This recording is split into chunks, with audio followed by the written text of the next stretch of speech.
Hey legends, today I'm actually pretty annoyed because the PFL is ruining MMA. That is what we are going to be talking about. Look, like many of you, I remember when World Series of Fighting actually became the PFL. We were going to hear about this regular season happening in MMA, and I was actually fairly hyped up about it. I thought it was going to be an actual thing. But a couple of years later, it has become clear to me that it is ruining MMA on every single level. It is not fun at all. I feel like I have been invited to Conor McGregors' yacht, except he's not there and there's no cocaine anywhere. This is coming off the back of Francis Ngannou showing us that he might be one of the very best heavyweights in the world, but we can't prove it. Plus, the return of Donald Cerrone wanting to come back to MMA, but there not being anywhere to put him. So I'm going to explain to you in detail why the PFL is messing up the sport that we love. And it is not the fact that the UFC is putting on too much content, like people like to say is what is wrong with MMA at the moment. So firstly, let's look at the amateur level of MMA and how the PFL is ruining that, okay? With amateur MMA, when you watch some regional promotions like Cage Warriors or LFA or Eternal, you may notice that quite often those cards are way more fun than a UFC card.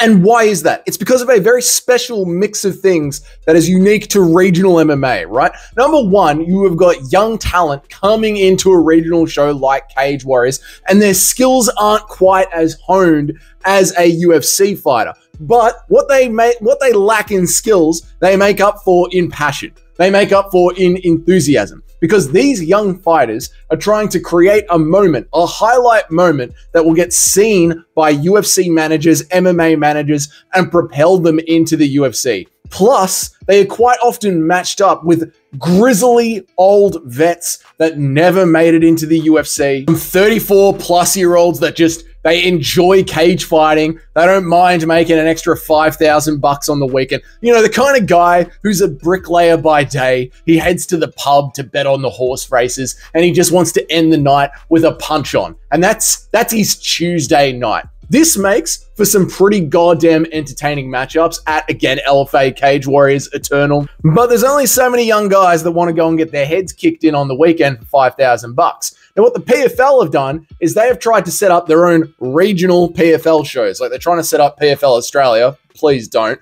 But they've set up PFL Europe and all sorts of regional PFL shows, which set up a league that fold them into the main PFL competition in the United States at the end of that yearly league.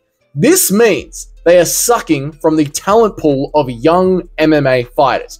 And people like to complain that what's wrong with the UFC right now is the fact that there are too many shows. The UFC are putting on too many shows. That is just blatantly not true. In fact, believe it or not, but in 2023, there was less shows than when there were in 2014. And we all sort of agree that MMA was peaking. It is the quality of the events, not the quantity. In 2014, the UFC held 46 events. And in 2023, the UFC held 43 events. So not only does the PFL take from the talent pool of fighters, that wouldn't be so bad if they were putting on good shows during, like, what I like to call peak MMA. You know, a fighter's age from 28 years old to 33 years old.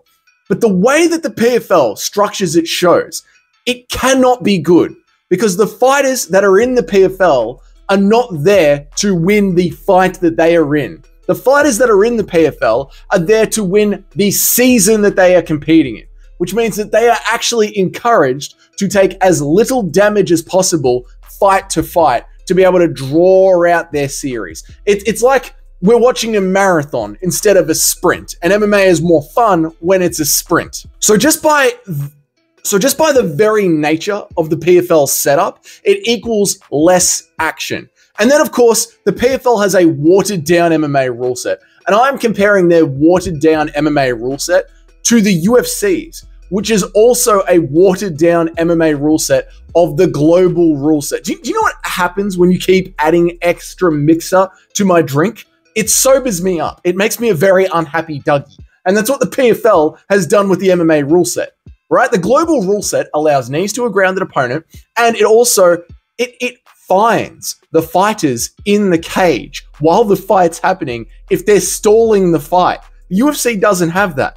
That's the actual rules of MMA, but the UFC waters that down. And then the PFL goes, hold my drink, I can make it a little bit weaker. So what the PFL does is you've got the regional scene and they water that down and take from that talent pool and then put them into the regular season or a fighter's peak fighting age. And then they water all of that down as well. So you've got a 3 times watered down rule set as well as a 3 times watered down talent pool. And then the PFL, they pay their fighters, their best fighters, a huge amount of money in the very middle of their career. So they just decide to up and retire at the end of the PFL season. Like in 2023, the PFL's lightweight champion, Oliver Aben Mercer, retired at 33 years old. That's lightweight, your premier division, your most exciting division in MMA, and your champion got the cash and dashed. Which brings me to now the last point of how PFL has ruined MMA, and that is buying Bellator. Which, let's face it, Bellator was essentially the Masters League of MMA. If you don't know what the Masters League of sports is, it is for athletes who are past the peak of their age to perform against the younger men, but they still have the skills and the health and the want to continue to perform. So they perform with other athletes, say 35 years and older. And that is where many UFC fighters and MMA fighters who had built a name for themselves would go and continue to fight for years in Bellator. Your Fedors, your Sonnens, your Rampages. And right now, what do we have in the UFC? We have Masvidal who wants to come back. We have nowhere to put Tony Ferguson. We have Donald Cerrone who wants to come back. But Bellator doesn't exist anymore because the PFL bought it, and not even 12 months after buying it, and saying that they would continue regular Bellator shows, the Bellator events for the end of this year got cancelled. They ran Bellator into the ground in less than 12 months. So we have an organization that got pumped $50 million worth of investment into it from the Saudis, still cannot turn a profit, ruined regional MMA, ruined peak MMA, and then ruined Masters MMA. PFL, fuck off. Fuck off. Figure it out, change the rule set, make it more interesting, or for God's sake, please fuck off and stop ruining MMA. You have categorically failed on every single level that our sport is meant to exist at. And it's killing me. Enough with pretending like you're a real organization. You have ruined it in every way possible.